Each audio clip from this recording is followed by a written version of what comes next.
Recently, a viewer left a question on our channel on how to handle a complaint from a guest that they have lost jewelry in the room. These cases happen, and when it happens, we need to act swiftly so that we can find and recover the lost item. When you get a complaint about something missing in the guest room, you have to follow 3 basic steps. You can use these steps for complaints of any high-value item missing from the room. Welcome to the YouTube channel of Hoteltutor.com, the channel that makes videos for people working in the hotel industry. If you are new here, scroll through our channel and watch a couple of videos in departments that interest you. We make videos that can help you learn and improve in your career. So like I said in the intro, our viewer asked how to handle guest complaints of losing jewelry from the guest room. For cases like these, we will follow 3 basic steps. Investigate, interrogate, and respond to the guest.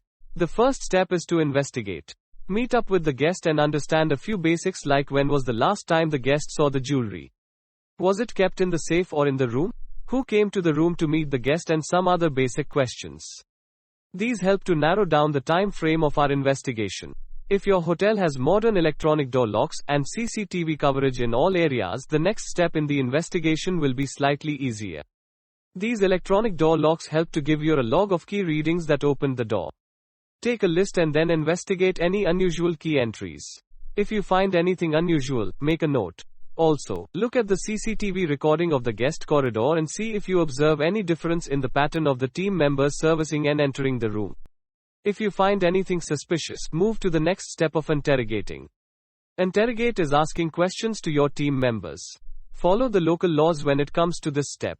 Some jurisdictions do not allow you to investigate at the hotel level and you have to involve the police. In that case, cooperate with the authorities or else question all the team members and take their statement.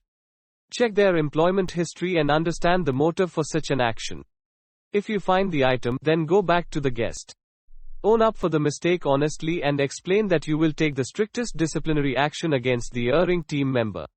If you do not find the item, assist the guest in filing a police complaint and cooperate with the authorities. For issues like this, your hotel should have sufficient insurance to cover any damages. While it is unfortunate that something like this happens in your hotel, the first line of defense is to train your team on the importance of not touching any guest belongings. You must also train them on the importance of reporting any high-value items in the room and the proper process to handle cash and other valuables lying in the room. And team members keep changing due to attrition. Gift them a training portal that can help them to learn every single day. Visit Hoteltutor.com and enroll in our free courses and check out the various plans for hotels. Also, the next video you must see is how to avoid robbery in the guest room. It is a video that can stop your hotel from getting into trouble. I hope you found the video helpful. Keep learning. See you in the next video.